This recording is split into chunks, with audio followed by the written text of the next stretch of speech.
Eu não estou te É, ouvindo. eu estava mutado. Estamos ao vivo agora para todo o Brasil, todo mundo me escutando. Que show de bola. Estou muito feliz hoje. Hoje estou muito feliz. Já estava aqui hoje falando com o meu convidado, que eu quase não dormi esta noite. Falei, caramba, eu vou receber um cara que eu gosto pra caramba. E aqui no meu programa eu só recebo as pessoas que eu gosto. É o que eu falo para todo mundo. Não adianta a assessoria ficar mandando mensagem, achar o meu zap, manda mensagem, manda meu e-mail. Eu que vou atrás das pessoas. Que nem eu fazia lá no Cinejoia. Não tinha distribuidora me ligando para me dar o filme, não. Eu que ia atrás do filme. E assim a gente conseguia fazer assim, uma programação espetacular. Como aqui dos meus super convidados, homens e mulheres batalhadores da cultura, da escrita, da tradução, né? Nosso convidado de hoje tem tanta coisa bacana, muita história para contar para gente. Mandem suas mensagens, vocês que estão ao vivo aí com a gente. Ó, quem está aí com a gente já, Zé, ó, Alisson Oliveira, Opa, querido Alisson, grande grande Alisson. Alisson. Grande, eu tô para comprar a carta capital há 500 dias já, o Ali, para poder ver lá o teu texto, lá toda hora você fica colocando. Bota lá. Para poder ouvir melhor. Show. Eu tô há vários dias tentando comprar a carta capital lá, que tem coisa do Ali lá, tem um texto lá muito bacana dele. Grande Ali, querido, ó. O Ali falou que legal ver o Zé aqui, ó. Aí, show de Que bola. legal saber que ele está aí ouvindo. Também é um grande amigo e eu sou admirador do Alisson. Toda semana ele escreve sobre livros interessantes na carta. Ele é fera demais. O Ali é Grande fera amigo. demais. Sabe tudo de filmes, livros e novelas, Zé. Ah, é Filmes, novela livros e também. novelas. Ele é um É, noveleiro o cara danado. A Globo não é sabe o que polivalente. perdeu. A Globo não sabe o que perdeu aí para ser um assistente de escrita de novela. Ó, o Ainda Euler pode. Félix também, ó, tá aí com a gente, ó. Ó, eu li também. Gente Grande fina, Euler. grande pessoa Abração, também. Euler. Valeu, Beijão aí, abraço, Euler. ele. Ô Zé, vamos começar aqui. Eu tenho um textinho pequenininho aqui para te apresentar, o que eu roubei provavelmente do LinkedIn, do Instagram, do seu Facebook, das coisas que você já escreveu. E aí a gente começa o nosso papo. Tá bom. Pessoal, o nosso convidado de hoje nasceu em Jaú, no interior de São Paulo. É jornalista, tradutor, crítico de cinema, trabalhou durante muito tempo lá na Folha de São Paulo. Zé Geraldo Couto, um cara que eu sou muito, muito fã. Zé, muito boa noite para você. Muito obrigado, cara, por você disponibilizar um tempinho para falar de cinema com este entusiasta, maluco, carioca. Acho que te admira demais, cara. Tudo bem com Ah, você, Zé? boa noite. Eu que tenho que agradecer o convite, né, para participar dessa conversa. Eu vi a lista, né, dos participantes anteriores, então tem vários cineastas importantes, vários críticos que eu admiro, que são meus amigos também, alguns. E para mim, então, é uma honra participar dessa conversa, né? Então, agradeço o convite e agradeço suas palavras gentis aí, generosas e um tanto exageradas a meu respeito. Eu sou um pouco exagerado, Zé, eu sou um pouco exagerado, mas é normal. Faz parte do entusiasta taurino que sou. Sou taurino, Certo. entusiasta e cinéfilo. Então é a combinação muito doida. Mas vai dar tudo Uhum. certo no final, Zé. Então, Seguinte, tá Zé, bom. eu queria saber de você uma coisa. Essa é uma pergunta default, uma pergunta padrão que eu faço para todo mundo. Como é que foi o Uhum. seu início nesse audiovisual, né? Nessa questão assim, tipo, de pesquisar, escrever sobre cinema, sobre cultura.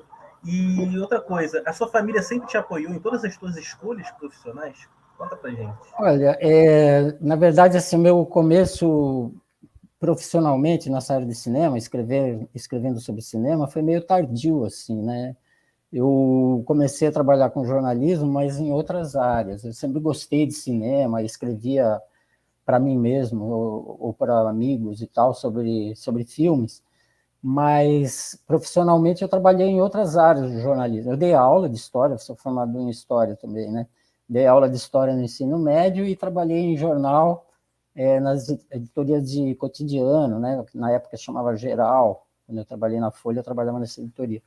Então, demorou um tempo. Quando eu comecei a escrever sobre cinema, propriamente, foi já com uma certa maturidade de ideia, de idade e de experiência no jornalismo, né?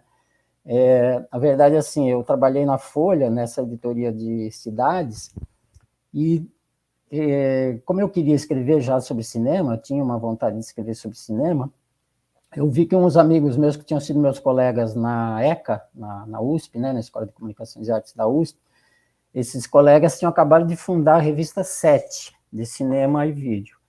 Aí eu, na maior cara de pau, escrevi para eles, falei, olha, eu quero escrever sobre cinema, tem uma vaga para mim aí? E aí eles me chamaram e no número 3 da revista, né, eu comecei a escrever na 7. Eu lembro até hoje que a capa era o Jack Nicholson As Bruxas de Eastwick, era o filme.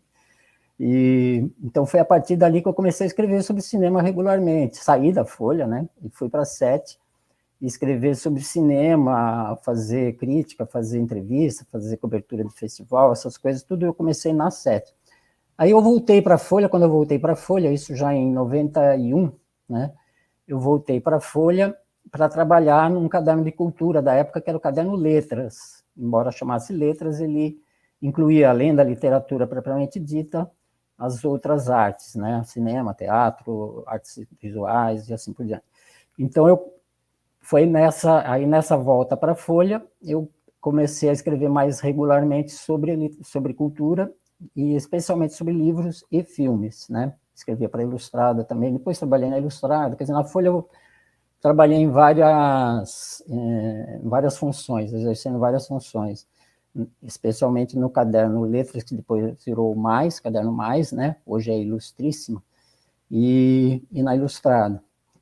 Então foi por aí, mas eu comecei tardiamente.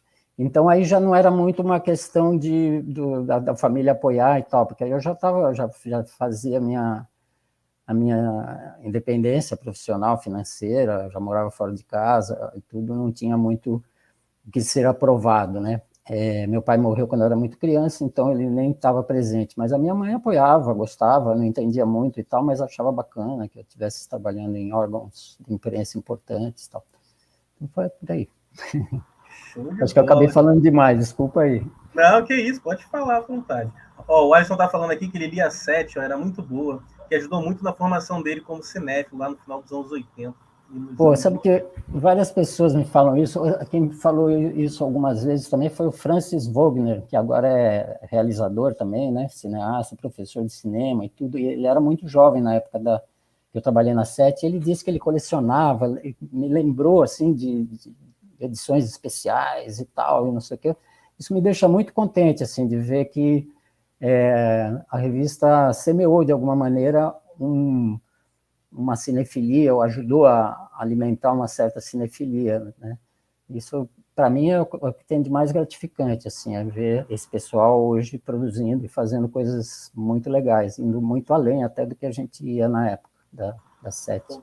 Com certeza. Eu sempre falo que aqui no programa, que o pessoal que escreve sobre cinema, né, cara, vocês são grandes ídolos para toda uma geração, assim, né? Muita gente tem uma galera que coleciona várias coisas. Eu colecionava do Jornal Globo aqui no Rio, né? Tem um Jornal Globo, tem os bonequinhos, né? Então eu colecionava as críticas, mas só aquelas pequenas críticas que saíam assim, e só os contrários do que eu achava. Se o boneco dormia, mas eu adorava o filme. Então, eu ficava assim, falando, cara, um dia eu vou conhecer você, Daniel Schenker. Um dia eu irei conhecer você, Rodrigo Fonseca. Um dia irei conhecer você, Mário Abad. Um dia irei conhecer você, seu Eli. Entendeu? Então, assim, eu ficava assim, falando, cara, não pode ser. A Susana Shield, eu acho que mais tinha coisa. Porque eu sempre pensava um pouco diferente de Susana Shield. Mas, assim, cara, era muito divertido. Depois, obviamente, eu fui conhecendo, assim, se não muito próximo todos eles, alguns deles. E são pessoas maravilhosas. E é muito engraçado você ver a pessoa que escrevia e que eu ficava naquele debate ali na minha frente, indo ver uma cabine lá no Joia, ou falando, e aí, Rafa, tudo bem? Eu falei, cara, o cara me conhece, pô, que legal. Isso que é divertido. Quando eu vou nos festivais de cinema, quando eu ia como exibidor, principalmente, era muito legal, porque eu via vários críticos de todo o Brasil. Eu falava, caraca, eu sou teu fã, cara, ali daquele teu texto tal. A pessoa ficava assustada, Zé. Eu falava, caramba, será que o meu texto chegou até você? Chegou. Eu falei, ó, vi aqui. A internet ajuda muito, né? Tem muita publicação bacana. Claro. E tem uma nova geração aí de críticos bem interessante também, que eu tô sempre muito mesmo. Zé, agora o nosso próximo papo é sobre exatamente os críticos de cinema. Os críticos de cinema, Zé, com seus textos, estrelinhas, bolinhas, raiozinhos, né? Que tem muitas editorias que colocam, né? As proteções, né? Será que eles influenciam o espectador hoje em dia para ver um filme no cinema, ou até mesmo nos streams? E mais, A classe dos críticos de cinema é uma classe unida aqui no Brasil? Bom, então tentar dividir nas duas partes da pergunta, né? Com relação à influência dos críticos, eu acho que ela já foi muito maior. Hoje em dia, essa influência ela está muito diluída, né? Muito pulverizada, digamos, porque tem muito mais gente escrevendo sobre cinema, né? Então, antigamente, tinha o crítico do Estadão, o crítico do Globo, o crítico do Jornal do Brasil, o crítico da Folha de São Paulo, que talvez influenciassem o leitor. O leitor ficava esperando ver o que o crítico dizia para saber se valia a pena ver tal filme ou não, ou para ter uma embocadura inicial, assim, digamos, para encarar um determinado filme, né? Então, a influência do crítico era muito maior, quando só havia imprensa escrita, praticamente, né? Com o advento da internet e a profusão de outras fontes, né, de opinião e de crítica, né, primeiro com as revistas eletrônicas, né, revistas digitais, depois com blogs e agora com todo tipo de expressão da crítica, né, inclusive pelo YouTube, né, e por outro, pelas redes sociais e tal. Então são muitas vozes que acabam influenciando ou não o leitor em busca de uma orientação crítica, né?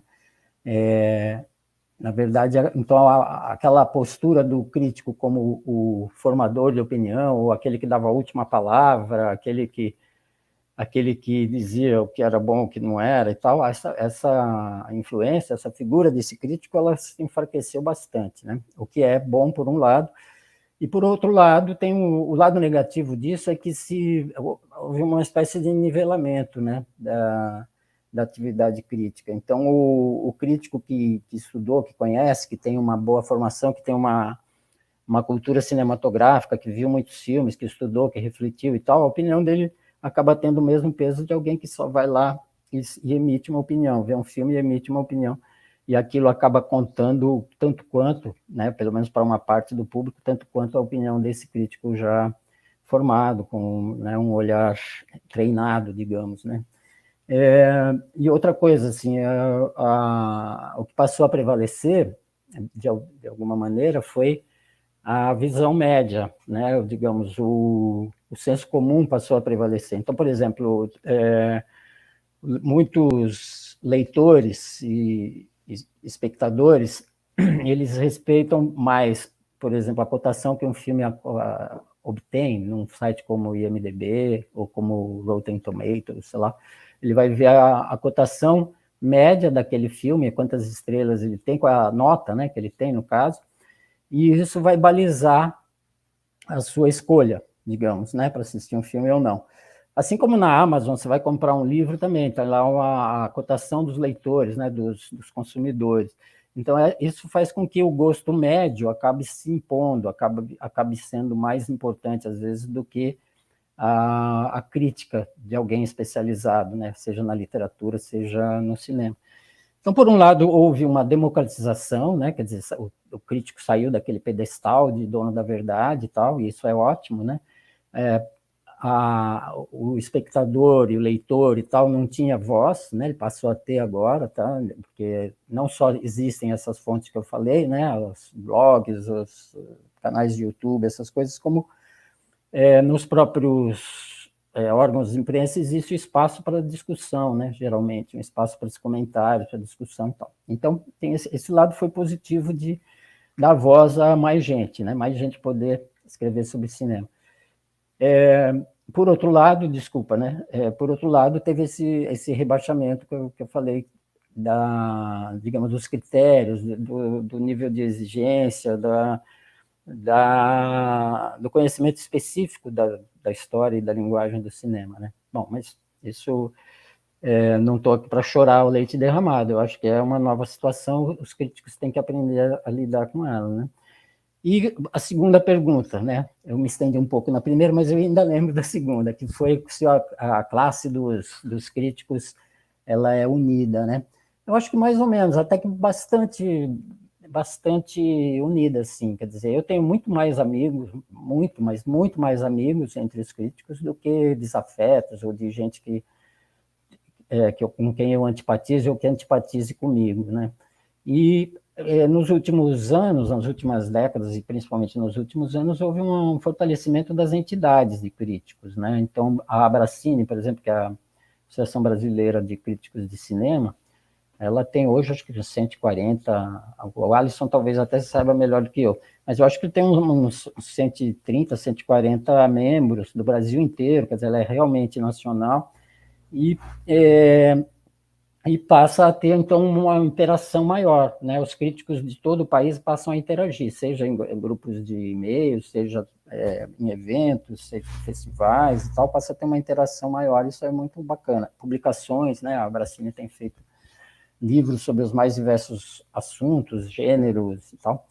Então, eu acho que é claro que existem sempre grupos e panelinhas, isso, aquilo, gente que simpatiza, gente que antipatiza com outros e tal, mas, em geral, eu acho que é uma classe até bastante unida, né? Existem, obviamente, diferenças radicais de opinião, de visões de cinema e tudo mais, mas eu acho que é uma categoria assim que me parece ser mais unida do que de outras frações do jornalismo, digamos.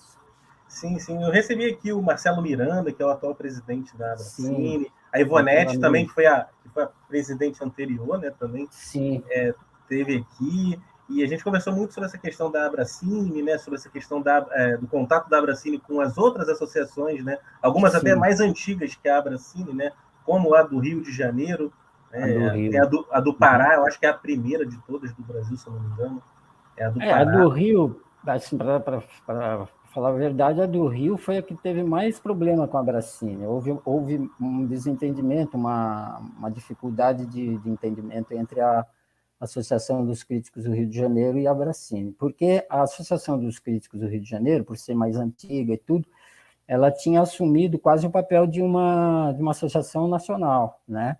Embora fosse estatutariamente dos críticos do Rio de Janeiro, ela acabou funcionando assim. Então, nos festivais era a Associação dos Críticos do Rio que organizava o Prêmio da Crítica, ela é que tinha representação na FIPRESS, né, que é a Federação Internacional dos Críticos, da imprensa e tal, especializada. Então, quando apareceu a Abracine, houve uma espécie de ciúme ali, uma defesa de território, uma coisa que eu nem sei hoje como é que está isso, não acompanhei muito, né? Porque eu tenho amigos também nessa associação do Rio, né? Vários amigos que eram, não sei se ainda são, e então eu não estava muito interessado nessa picuinha, na verdade, né? Mas hoje eu não sei como é que está.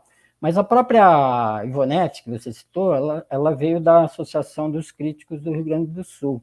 E essa experiência dela na Associação dos Críticos do Rio Grande do Sul foi fundamental para a criação da Abracine, porque ela tinha essa experiência, ela tinha o entusiasmo, a vontade e tal, e ela que meio que botou pilha assim, para que nós, de outros estados, também nos organizássemos nacionalmente, né? Então, a experiência da Associação Gaúcha foi fundamental para a criação da Abracine. Show de bola, show de bola. Lá no meu banquinho, aquele banquinho que eu te falei que eu tinha lá no Jó, eu escutei muita história sobre essa questão das associações, muita história mesmo. Mas eu sempre eu falo aqui pro pessoal, o meu desejo sempre é que todo mundo dê as mãos, né? Quanto mais união, Claro, melhor, né? claro. Vamos dialogar, argumentar sempre na calma para tudo acontecer bem.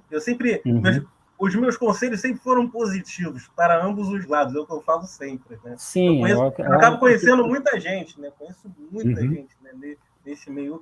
Eu também, assim, acho que briga, não sei o quê, papapá, isso também não leva a nada, né? Tem que se chegar num Não denominador leva. comum, todo mundo ganha, né?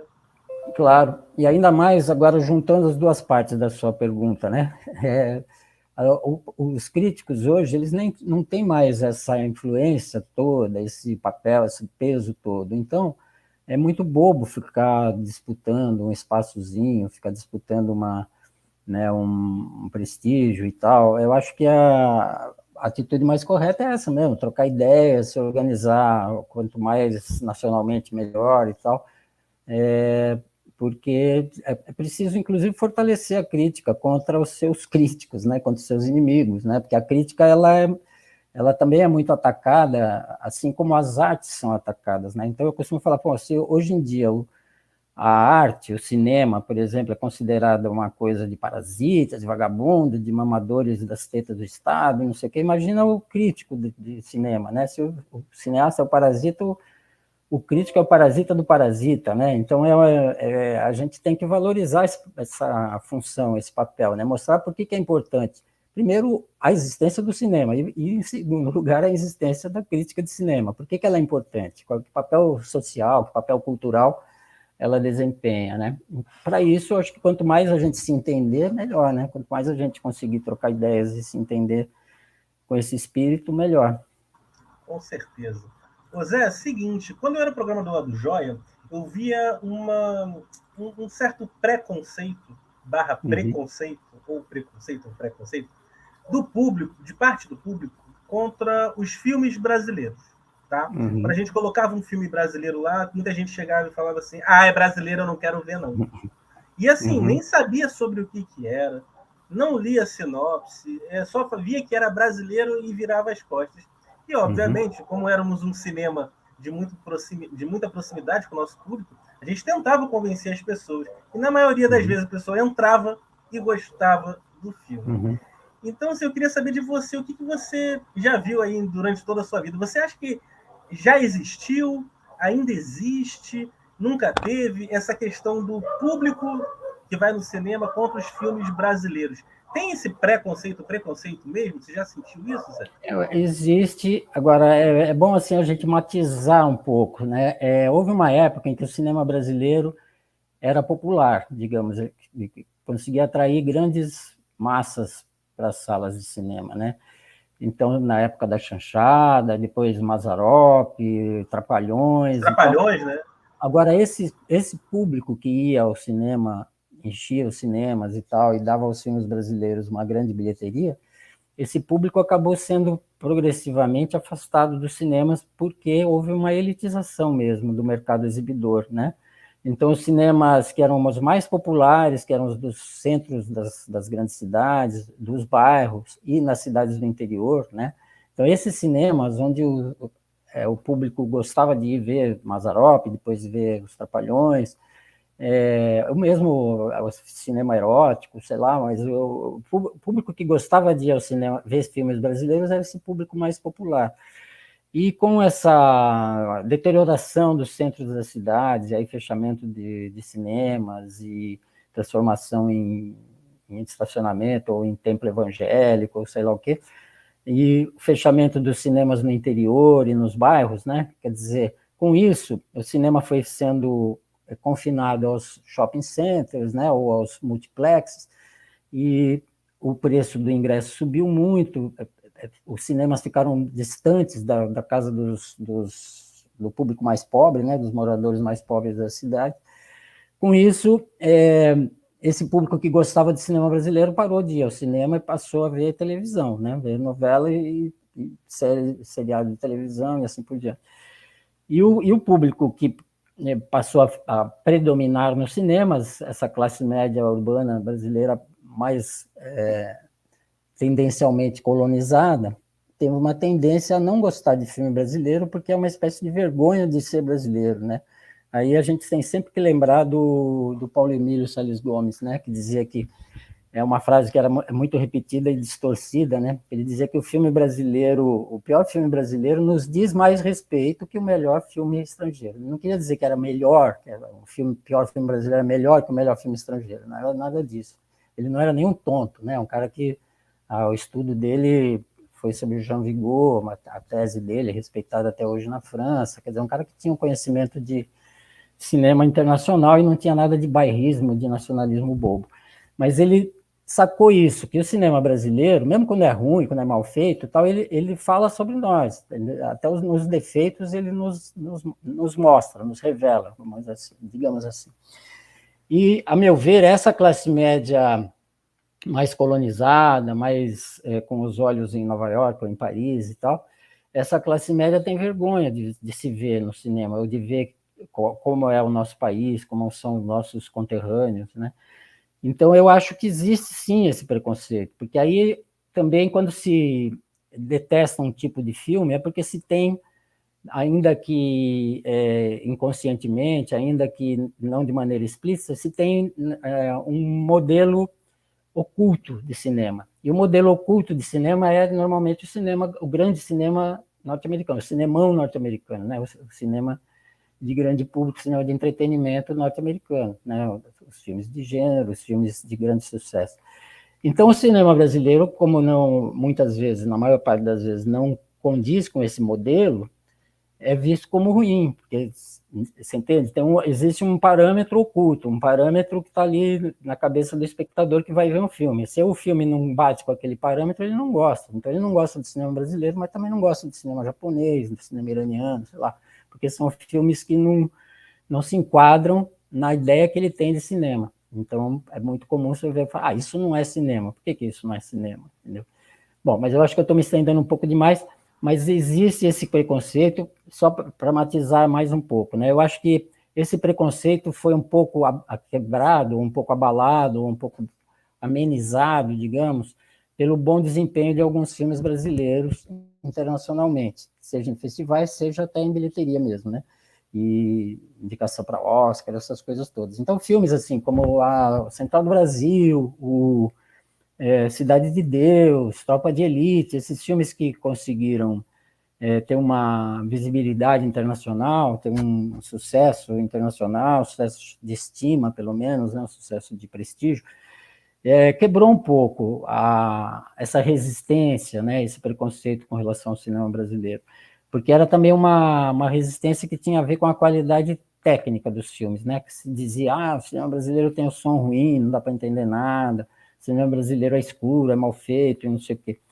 Em parte também pode ser verdade, a gente revê filmes brasileiros da década de 60, 70 e fala, puta, como era meio mal feito mesmo, né? Primeiro também que a qualidade da conservação não é das melhores, né? A nossa preservação audiovisual é precária. Mas mesmo não levando isso, ou levando isso em conta, é possível que houvesse algum fundamento nessas críticas à qualidade técnica dos filmes. Hoje não existe mais, né? Hoje a qualidade técnica dos filmes brasileiros, ela não passa vergonha diante de nenhuma cinematografia. Alguns diretores de fotografia brasileiros trabalham com os melhores cineastas do mundo, né? Sei lá, o Afonso Beato trabalha, por exemplo, com o Almodóvar e assim por diante, né? O Walter Carvalho, o Lauro Corel, todos eles têm uma carreira internacional, são respeitados internacionalmente, né? Então a gente tem a Miriam Biderman, que é editora de som, é respeitada internacionalmente, já trabalhou nos Estados Unidos também e tal, quer dizer, a gente tem um know-how e uma expertise técnica que anula essa possível crítica de que o cinema brasileiro é mal feito tecnicamente, né? É claro que existem filmes mal feitos tecnicamente e em termos de linguagem, mas a crítica generalizada, ela não se sustenta mais, né? Então, acho que é tudo isso. Tudo isso que eu falei demais de novo para variar. Perfeito, Da não, que corda eu isso. vou falando. Não, que isso, perfeito, perfeito, tá ótimo. Nossa, poxa, sensacional, Zé, sensacional. Concordo com muitas coisas que você falou. Só falar aqui uma observação. Ontem a gente recebeu aqui uma historiadora também, a Lorena Rocha, e hoje também outro historiador, o Zé, e a minha mãe é historiadora também, então eu adoro, minha mãe poxa, eu adoro história, ela sempre me fez ler muita coisa, assim, sobre guerra e sobre um monte de coisa, o assunto mais que ela estudava, assim, mais profundamente, e muito bacana, assim, é uma cadeira muito bacana. Tem muitos amigos que fizeram história na UF, principalmente aqui no Rio de Janeiro. É uma ótima faculdade de história aqui, muito bacana. Muito feliz saber que tem tantos historiadores assim e pessoas. Pois é, né? Hoje eu acho que é mais importante do que nunca estudar história, né? E esse governo acabou com a obrigatoriedade da história no currículo do ensino médio. Quer dizer, mais uma das barbaridades cometidas por esse governo foi essa de deixar de ser obrigatório o ensino de história, mas tudo bem. Que doideira, né? Que doideira. Calma que tá acabando esse governo, Zé, tá acabando, estão mandando energia positiva para acabar este governo Zeus te logo, ouça. para acabar este governo logo e voltarmos a ser um pouco mais felizes aí. Vai dar tudo Exato. certo. Vai dar tudo certo, Zé. Vai dar tudo certo. Tomara. Ô Zé, seguinte, você Diga. falou aí de um dos filmes aí badalados dos últimos tempos no cinema brasileiro, o Tropa de Elite, né? Então vamos falar um pouquinho rapidamente do Tropa. O Tropa de Elite, Zé, ele foi, como eu falei, um dos mais badalados longas-metragens dos últimos anos, né, do cinema brasileiro. Aquelas sessões lotadas, até mesmo em multiplexes, né? O pessoal batendo palma pro filme, parte do público louvando as ações do Capitão Nascimento, né? Brilhantemente interpretado pelo nosso querido Wagner Moura, um grande ator que nós temos, também com um grande reconhecimento internacional, né? Esse é um baita de um ator também. E o Tropa de Elite 1, ele ganhou o Urso de Ouro em Berlim, né? E todo mundo que gosta de cinema sabe que é um prêmio muito importante, né? E ele receberam um prêmio das mãos do Costa Gravas, né? Nossa. Nós, cinéfilos, sabemos que o Costa Gravas tem uma filmografia muito rica sobre um olhar muito interessante nas questões das causas humanitárias, né? Das questões ali dos desenrolares, né? E tudo mais ali dessas questões todas. Né? Então, assim, para algumas pessoas essa equação não fecha. E vindo muito de fora, até alguns pensamentos de alguns críticos até de fora do Brasil, começaram a vir a seguinte questão, que esse filme, de alguma forma, Zé, ele pode ter acendido uma chama fascista no povo brasileiro. Mas eu queria saber de você uma questão, Zé. Você acha que o cinema ele realmente tem esse poder de influenciar o espectador para ideologias políticas? O que você acha? Puxa, essa pergunta é muito difícil de responder. Assim, eu acho que depende sempre do contexto, da situação em que o filme aparece. Alguns filmes, então, conseguem, de alguma maneira, tocar, como se tocasse num nervo exposto de uma sociedade, e aí eles encontram uma repercussão, causam um impacto, encontram uma repercussão maior do que se fossem lançados em outros momentos, em outros contextos. Né? No caso do Tropa de Elite, essa reação do público, eu tendo a concordar com quem acha que o filme acabou alimentando, não é que ele criou, mas ele pode alimentar um desejo já latente, uma ideologia fascista, uma ideologia de violência, de violência contra o pobre, contra o marginal, entre aspas, e tal, que já existia na sociedade, né? A ideia do bandido bom e bandido morto, a ideia de que esses caras precisam apanhar e tudo bem, a polícia dá um cacete no cara se for para conseguir arrancar uma confissão ou arrancar uma informação. Quer dizer, essa ideologia bárbara, ela está presente na sociedade brasileira. Agora, o filme, ele tocou nesse ponto. Eu vi depois, por causa dessa repercussão, né, tanto os aplausos, né, os aplausos do público, como as críticas, eu ouvi depois tanto o Padilha nem tanto, mas o roteirista, ai, caramba, como é que ele chama? Um grande O roteirista. Braulio? O Braulio? O Braulio Mantovani, falando sobre isso, e o próprio Wagner Moura, eles disseram que se surpreenderam com a reação do público, que eles não achavam que o filme era para criticar o Capitão Nascimento, criticar essa coisa fascistoide do BOP e tal, e que se surpreenderam com a reação do público. Eu acho isso difícil de acreditar que eles tenham sido tão ingênuos, porque você coloca um filme com uma linguagem policial, narrada pelo protagonista, que é o Capitão Nascimento, coloca no papel dele um ator carismático, um ator bom, um ator que arrasta o público com ele, não sei o quê, e você acha que o público não vai se identificar? Quer dizer, é claro que se identifica, né? Então, aquele espectador que já tinha em si um sentimento parecido, um sentimento de que o bandido tem que morrer, de que tudo bem ter tortura, né, para o bem e tal, não sei o que, tem que limpar essa visão higienista, né, de limpar a favela, de exterminar os pobres e tal, isso infelizmente, é uma coisa que já existia, mas que é como se o filme catalisasse um pouco isso. Eu posso dizer até, vou te contar meio que um bastidor aqui nessa coisa. Na época que o filme foi lançado, o Tropa de Elite, existia a Folha, estava começando a ter um blog de cinema, chamava acho que Ilustrada no Cinema e tal. E aí eu escrevia críticas de filmes lá. Foi a primeira vez em que eu escrevi uma crítica e fui ameaçado, xingado, as pessoas, porque eu fiz ressalvas ao filme, justamente por causa dessa ambiguidade e, né, e dessa facilidade com que se aderia ao protagonista. E aí as críticas eram assim, como se eu, assim, acabavam com a frase caveira, que é uma frase do BOPE para intimidar um bandido, ou para... Só faltou botar CPF cancelado, uma coisa assim, porque e aquilo me assustou, nunca tinha acontecido isso, né? De eu ter tido a reação de leitores tão violenta, assim, então aquilo me assustou e me fez pensar um pouco. Falei, pô, realmente, esse filme deve ter mexido numa coisa que estava lá adormecida e tal, sei lá, ou estava espalhada, pulverizada, e aí de repente encontrou um canal. Mais ou menos como esse nosso presidente, o Bolsonaro. Não é que ele inventou o fascismo no Brasil, ele catalisou um sentimento fascista que já existia, né?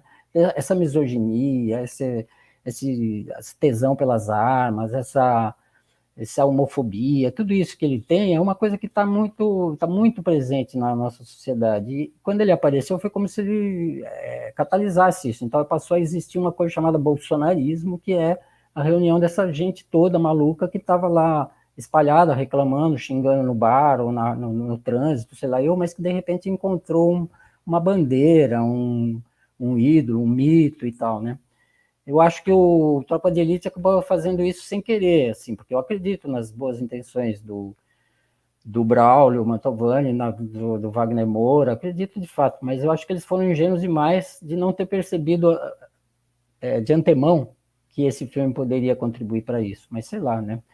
Não é culpa deles que exista isso na nossa sociedade. Tem muita. Uma pergunta que eu sempre faço aqui, e as respostas, obviamente, são diversas, e é sempre bom a gente refletir sobre essa questão. Assim, e tem outras questões também das filmografias, não só brasileiras, mas também mundiais, né? E é sempre bom a gente refletir sobre isso. Pelo menos eu acredito nisso. Né? Essas perguntas são baseadas em questões que eu sempre fico me perguntando, né? E sempre gosto de ver outros contrapontos também, para ver, assim, tentar fazer um choque de ideias, né? Com tudo que eu penso disso tudo. E tudo mais. Tem uma sessão, teve uma história do Kubrick, né? Que ele foi para um cinema da Inglaterra. Não sei se você conhece essa história, Zé. Ele foi para um cinema na Inglaterra e, no meio da sessão do Laranja Mecânica, ele pediu para encerrar a sessão, porque ele percebeu que o público estava reagindo de uma maneira completamente diferente do que ele queria que aquele filme passasse como mensagem, entendeu? Então, assim, tem essas coisas meio loucas que acontecem, mas, assim, às vezes tem também essa questão da ingenuidade aí que você falou também. Eu penso muito nessa questão também. Essa coisa do Kubrick é assim, o exagero do paranoico ali, do paranoico não, me foge a palavra agora, mas esse cara meticuloso demais até, né? E que quer ter o controle de tudo, assim como ele queria ter o controle no set, na montagem, na sonorização, na dublagem, parece que ele queria ter o controle do público também. Isso é impossível. A obra de arte ela é lançada no mundo e aí ela tem as mais variadas leituras, os mais variados efeitos sobre o público, né? Sobre os diferentes públicos, inclusive, né? Então não tem muito como fazer. Eu sei que o Anthony Burgess, né? O autor do livro, meio que renegou o livro depois, porque ele viu que acabou desencadeando um tipo de discussão, de repercussão que ele não gostaria que tivesse, sei lá. Eu acho tudo isso meio bobo, assim, é quase como o Chico Buarque deixar de cantar Com Açúcar com Afeto, como se ele tivesse controle sobre aquilo que ele já lançou no mundo. Ele criou aquilo, agora é como se tivesse vida própria, né? Mas sei lá. Só fazer mais uma observação também, essa questão de ameaças em relação a textos ou alguma coisa que foi publicado, não em relação ao público, mas em relação ao dono da obra, com críticos de cinema, já teve relatos aqui no programa Se eu não me engano, foi o Sérgio Alpendre, grande Sérgio Alpendre, Sim, grande eu tive crítico. com ele ontem. Ele passou aqui rumo a Porto Alegre, eu jantei com ele e a Carla, Pô, namorada ele é dele. muito gente boa. Nossa, foi sensacional o papo aqui com ele. Isso. Ele falou, se eu não me engano, foi ele. Ele falou que fugiu durante um festival de cinema, ele teve que se esconder do realizador que ele tinha escrito. Ele tinha escrito sobre o filme e o cara não gostou, foi uma loucura danada. Ele contando é muito engraçado. Se eu não me engano, foi o Sérgio, sim, eu acho que foi ele. Né? Depois, pessoal, vocês procurem aqui Não, isso no catálogo. aconteceu isso bastante. Acho que hoje em dia acontece menos, né? Houve casos assim. Eu sei de caso do Neville de Almeida ter jogado um copo de uísque na cara de um crítico, que agora não me lembro qual foi o crítico, mas Jesus coisas Cristo. desse tipo. Quer dizer, uma coisa que eu acho problemática, hoje em dia já nem tanto, por causa justamente dessa diminuição da importância do crítico, do papel do crítico individualmente, não da crítica, eu acho que a crítica é cada vez mais importante, mas assim, a importância do crítico individualmente, ela diminuiu bastante, né? Mas no tempo que ainda era mais, que ele tinha essa importância, esses atritos eu acho que eram maiores. E também tinha o problema que o crítico, no Brasil, assim, na maior parte dos veículos, o crítico é também um jornalista, um repórter da área, né? Então, muitas vezes acontecia de um crítico entrevistar um diretor, o mesmo jornalista, né? Entrevistar um diretor durante a semana, e aí no final de semana, na sexta-feira, que era o dia que saíam as críticas, saiu uma crítica negativa àquele filme. Então ele conversou, foi uma conversa agradável, uma conversa cordial e não sei o quê. E na sexta-feira saiu uma crítica negativa do filme. O diretor se sentia traído, falou, pô, o cara parecia tão legal, eu fui legal com ele, não sei o quê, agora ele fala mal do meu filme, misturando as coisas, né? E se acontecia o contrário, se a crítica saía antes da conversa, podia ser pior ainda, porque aí se alguém falasse mal, se o crítico falasse mal do filme e depois fosse tentar entrevistar o diretor muitas vezes nem queria dar entrevista, ou dava entrevista de mau humor e assim por diante, né? Então essa mistura de papéis entre o repórter e o crítico trazia às vezes esse inconveniente, né? Eu nunca tive problemas sérios com nenhum realizador, né? Com nenhum diretor ou roteirista e tal. Mas já tive divergências e até desentendimentos e mágoas e tal, né? De alguns diretores. Mas também tive experiências muito boas. Por exemplo, uma vez eu falei mal de um filme. Olha aí, fiz o duplo papel. Fui como repórter para o Rio Grande do Sul para acompanhar a filmagem do filme do Carlos Gervásio chamado Sal de Prata. É um filme que tem uma metalinguagem, um filme dentro do filme, não sei o quê. E fiz a matéria, como sempre as matérias sobre filmagens, elas jogam o filme para cima, né? Porque você ouve o diretor, ouve os atores, as atrizes, não sei o quê, uma coisa bacana e tal. O sentimento geralmente é positivo, né? E eu fiz essa matéria e tal. E aí, quando o filme ficou pronto e eu vi o filme, eu não gostei do resultado, né? E aí eu escrevi assim, meio que claramente que eu não tinha gostado de algumas coisas do filme, por que eu não tinha gostado, não sei o quê. Pô, o Gervásio, eu falei, puta, o Gervásio deve estar puto da vida comigo, né? Porque afinal ele me recebeu lá em Porto Alegre com toda gentileza, né? E a gente conversou muito, se divertiu e coisa e tal, e parará, e agora eu falo mal do filme dele. E nada, a vez seguinte que eu encontrei com ele estava tão cordial, tão. E ainda brincou, né? Falou, pô, você acabou com o meu filme, não sei o quê. Mas continuou, assim, a relação continuou a mesma, de respeito, de afeto, entendeu? Porque também tem um outro mito, que é de que o crítico não pode ter contato com os diretores, com os atores, não pode ter contato com o mundo do cinema, ele tem que ser uma coisa, quase como uma coisa monástica, assim, né? O crítico tem que ser aquele cara que não tem relações pessoais com o mundo, ele tem só relação mística ali com o objeto dele, que é o filme. Eu não acredito nisso, né? Eu gosto de ter contato com todo tipo de gente. E gosto de ter a liberdade de expor a minha opinião, né? Sempre com respeito. Eu também nunca. Eu não sei se eu estou saindo muito do assunto, mas quando eu trabalhava na Folha, existia um tipo de crítica que se fazia, não só na Folha, mas em outros lugares, que era um pouco aquela crítica que o cara até gostava quando não gostava de um filme, ele ficava contente quando ele não gostava de um filme, ou uma peça de teatro, ou um disco, ou um show. porque aí ele exercia toda aquela sua sabe, aquela sua maldadezinha, aquela coisa assim, que ele destilava aquele rancor, aquela coisa, e aquele humor negro, aquele humor cáustico e tal. O cara se realizava, tal, né? E eu nunca tive isso, né? Eu sempre, quando fazia crítica, era sempre de má vontade comigo mesmo, né? Era sempre a contragosto, né? De má vontade, mas a contragosto que eu falava, né? E é também porque eu tenho uma concepção de crítica que é de que o veredito final, gostei, não gostei, é o que menos importa. Para o seu leitor, o que importa é o que você pode ajudar ele a ver melhor o filme, ou né? A fruir melhor o filme. E não se a sua opinião é essa ou aquela, né? Até eu acho que essa coisa das estrelinhas e dos bonequinhos, né? Ela acabou distorcendo muito o papel do crítico, a natureza do trabalho do crítico, porque parece que o crítico ele já decidiu que ele vai dar tantas estrelas, o bonequinho dormindo, ou o bonequinho aplaudindo, e aí o texto dele tem que justificar isso, tem que desembocar nesse veredito final.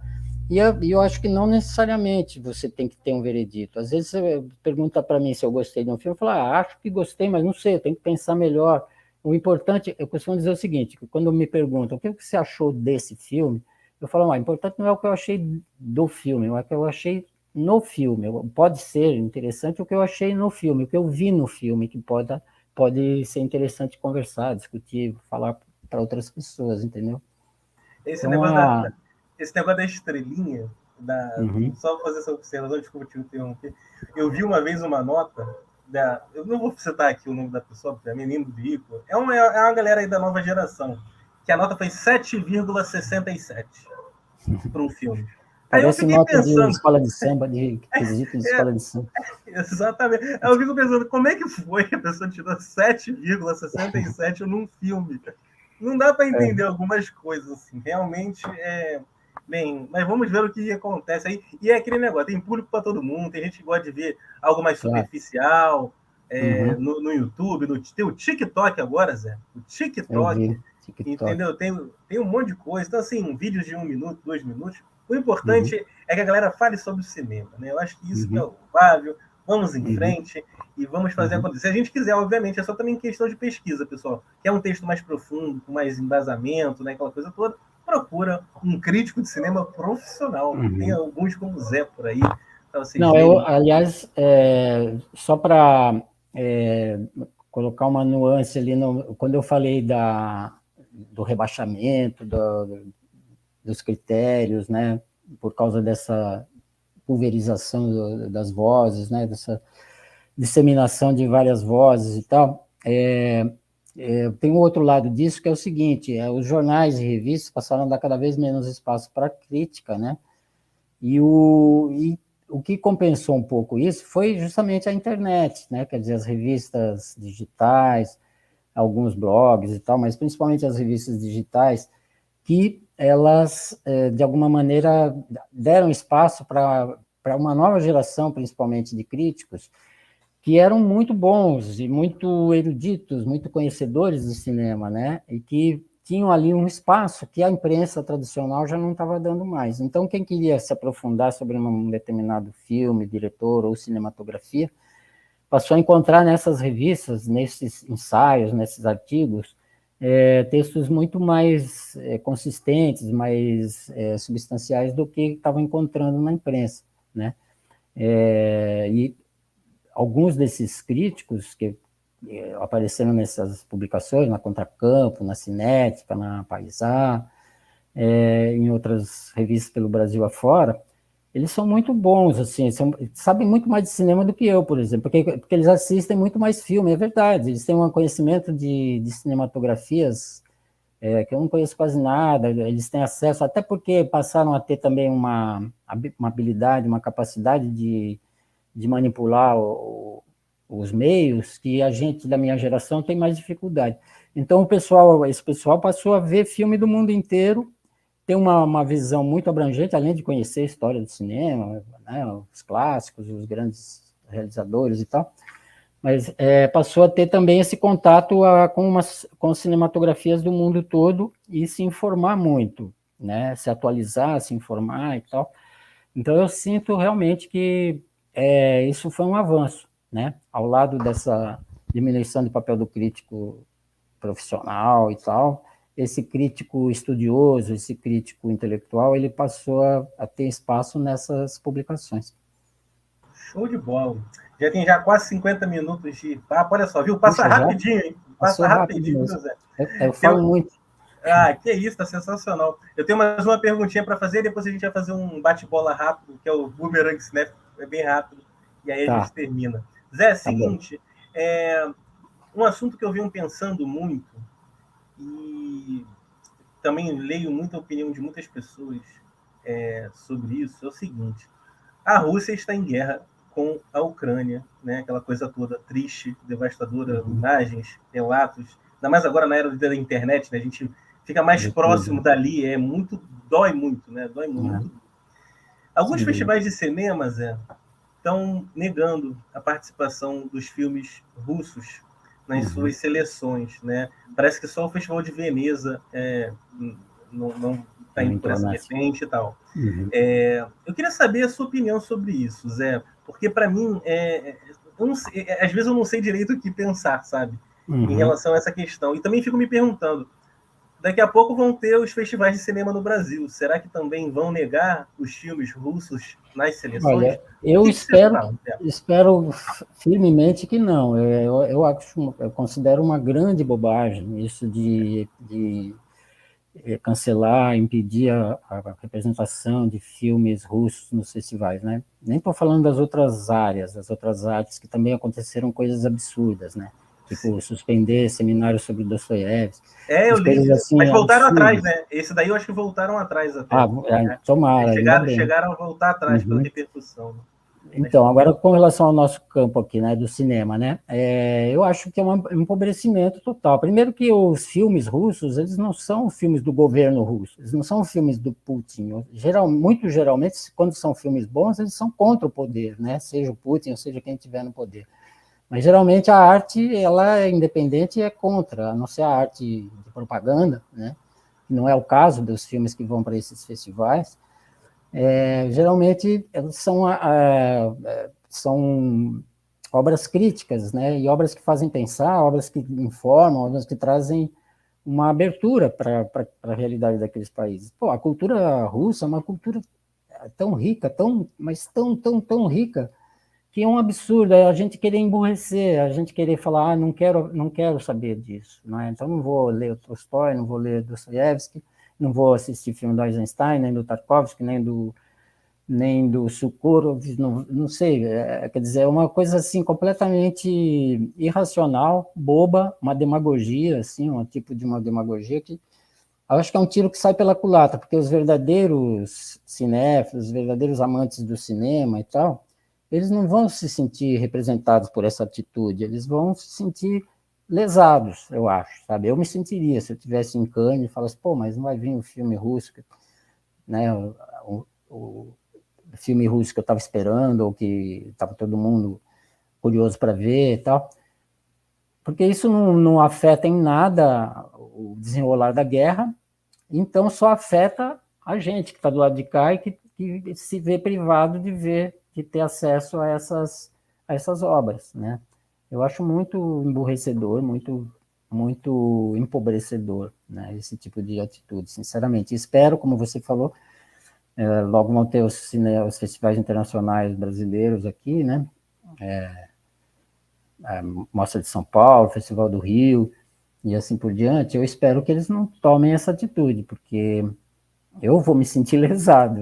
Quantos filmes russos importantes, interessantes a gente viu nos últimos anos, por exemplo, né? Eu acho que seria totalmente indefensável essa perspectiva. É verdade. Eu lembro até uma sessão histórica que teve no Cinejoia, foi o recorde de venda de ingressos, se eu não me engano, pelo menos na minha época, lá de programador, Zé. Os ingressos venderam em 15 minutos, todos os ingressos. O filme era o Leviatã. Um filme russo. Um filme russo. Impactante. Impactante. Então, recentemente foi cancelado um festival de cinema russo e soviético em São Paulo, que ia passar no Cine Sesc, ele é realizado anualmente pela UMES, né? Acho que é a União Municipal dos Estudantes Metropolitana dos Estudantes Secundaristas. E é muito boa, porque eles trazem os filmes recentes, russos, e filmes clássicos, né, da época soviética e tal. E tanto num caso como no outro, né, tanto no caso dos novos filmes como dos clássicos, é muito bom para a gente conhecer, para a gente ver, rever e tal, né? E foi cancelado, quer dizer, uma coisa, eu acho triste, eu acho sinceramente triste, e não contribui em nada para diminuir os horrores da guerra, pelo contrário, faz esses horrores se multiplicarem de alguma maneira. Verdade. Zé, a gente já está chegando ao fim aqui. Desde já te agradeço, cara, pela presença. Pô, está sendo sensacional. Agradeço. Vai morar em meu coração essa entrevista. Vou ver várias vezes na minha TV de 99 polegadas aqui. Vou ver que legal. Não, eu que agradeço e peço desculpa por falar demais, assim, quando me acorda. Tá sensacional. Zé, agora é o seguinte, é o Bumerangue Cinéfilo pra gente encerrar. Lembra aquele programa da Marília Gabriela, a grande Marília Gabriela? Que ela fazia sim. Uma cor, uma roupa. E aí a pessoa falava uma frase, uma pequena frase ou uma palavra. E aí são 5 perguntinhas rapidamente aqui. E aí a gente começa. Tá preparado, Zé? Vamos ver, né? Se eu não puder responder, fica para outra. Vamos lá, então. Zé Geraldo Couto, o que mais incomoda um crítico de cinema? Olha, para mim, o que mais me incomoda é o crítico dono da verdade. Tem que ser rápido, né? É isso. É o crítico que é dono da verdade, que acha que a opinião dele encerra o assunto, né? Que é a última palavra que encerra o assunto. Eu acho que isso é a pior coisa do crítico. Perfeito. Zé Geraldo Couto, indica um filme brasileiro que você viu, mas você acha que poucas pessoas viram, ou é um filme desconhecido que você acha do grande público? Indica um filme brasileiro assim tocante, bacante, para a galera poder pesquisar e conferir. Eu vou citar um que não é tão desconhecido, mas eu acho que ele é subvalorizado, assim, que é um filme que deveria ser mais visto, que é A Lira do Delírio, do Walter Lima Jr., um filme dos anos 70, né? Do Walter Lima Jr., com a Nessy Rocha, o Perey, Ai, caramba, como é que chamava aquele ator? Esqueci. Mas é um belíssimo filme, que se passa no Carnaval, em Niterói, no Rio de Janeiro, e é muito bonito, mistura muito realidade e fantasia, documento e ficção e tal. Eu sugeriria A Lira do Delírio, do Walter Lima Jr. Show de bola. Zé, na sua infância, qual cinema você assistia mais filmes, assim, sua infância, adolescência? Qual é aquele cinema que morava no teu coração? Você ia direto lá? Bom, em São Paulo, eu nasci em Jaú, como você falou no começo, mas eu nunca morei lá, mas eu ia muito nas férias lá, né? As férias de verão passava praticamente inteiras lá e no meio do ano também. E lá existiam 2 cinemas, o Cine Jaú e o Cine São Geraldo. E eu gostava muito dos 2. O Cine de São Geraldo era mais bacana porque tinha um Pullman, né? Então, quando a gente tinha um pouquinho mais de dinheiro, a gente comprava o ingresso do Pullman e ia lá em cima. As cadeiras eram mais confortáveis, a gente via a tela de cima para baixo. É uma lembrança que eu tenho. E em São Paulo, o Cine Goiás, que ficava perto do Largo de Pinheiros, na Rua Butantã, perto do Largo de Pinheiros, que eu morava na Previdência, ali perto do Butantã, e aí cruzava o rio para ir ver filmes no Cine Goiás. E também, só para fazer uma ponte com a atualidade, porque esses cinemas todos que eu citei já não existem mais, né? Mas onde hoje é a Cinesala, em Pinheiros, em São Paulo, na Rua Fradique Coutinho, onde é a Cinesala, antigamente, foi já também sala Cinemateca, mas quando eu era criança, ela era o Cine Fiametta, o antigo Cine Fiametta. Esse é um dos heróicos sobreviventes dessa era dos cinemas de rua, está lá ainda, hoje como Cine Sala, administrado pelo Ademar de Oliveira. Bacana, show de bola. Eu sempre lembro aqui que a minha sala assim, preferida era aqui na Praça Espanha, na Tijuca, grande Tijuca, aqui no Rio de Janeiro. Só. E eu vi, a primeira vez que eu vi um filme no cinema, Zé, foi o Robin Hood, que tinha o Morgan Freeman, Kevin Costner, sabe aquele Robin Hood? Sei. Príncipe dos Ladrões. E eu vi o filme no segundo andar. Então eu pensava sempre que todos os cinemas do mundo tinham 2 andares. Depois é que eu comecei a perceber que não, entendeu? Foi por acaso eu vi num filme, era o Carioca e o América, 2 cinemas emblemáticos aqui no Rio de Janeiro, que infelizmente Não Também existem não mais. existe mais. Viraram Isso drogarias e igrejas.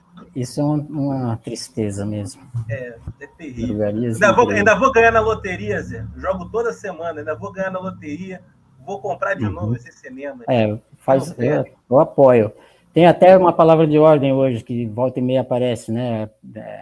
Para que os templos evangélicos, para que os templos voltem a ser cinema, né? Eu acho que é uma boa bandeira de luta essa. Os templos voltem a ser cinema. Com certeza. Zé, agora a última pergunta, a mais difícil de todas, Zé. Essa pergunta aqui, se caísse no vestibular do ITA, que falam que é o vestibular mais difícil do Brasil, Zé, as pessoas, as nerds, iam ter todas, ia ter uma dificuldade danada, é uma pergunta mais difícil de todas. Até a Alisson Oliveira, eles sabem qual é a pergunta, Alisson Oliveira. É a pergunta mais difícil aqui e vou fazer para você agora. Zé Geraldo Couto, para a gente encerrar esse papo maravilhoso, sensacional. Qual é seu filme favorito com ele, que é o sobrinho do Coppola, o senhor Nicolas Cage, Zé? Qual é seu filme favorito? Eu vou confessar que o Sérgio Alpendre, quando veio anteontem que a gente cantou, ele me falou que você ia fazer. Mas eu tenho dois, posso falar dois? Pode, à vontade, claro. Tem o Olhos de Serpente, do Brian De Palma, que eu gosto muito, muito desse filme. E com relação à atuação dele, mais do que do filme, eu gosto muito do Despedida em Las Vegas. Muito bom. Mike Figgis, né? Mike Figgis.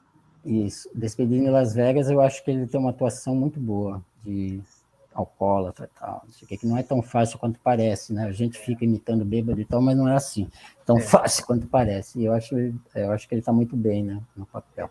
Sensacional. Ele e a querida Elizabeth Shue também, maravilhosa no filme. Maravilhoso. O jazzista, toca tanto jazz naquele filme, né? O jazzista Mike Figgis, né? Sensacional aquela trilha também. Já tive dando uma olhada, muito fantástico. Como a trilha de Licorice Pizza é fantástica também, né? Nosso querido demais. PTA. Tem lá no blog lá do IMS, né, Zé? Lá a crítica, lá tem um texto muito bonito lá falando sobre este filme maravilhoso, que muita gente não gosta, mas eu gosto, o Zé também gosta. Eu gosto também. É um filme muito interessante do querido PTA.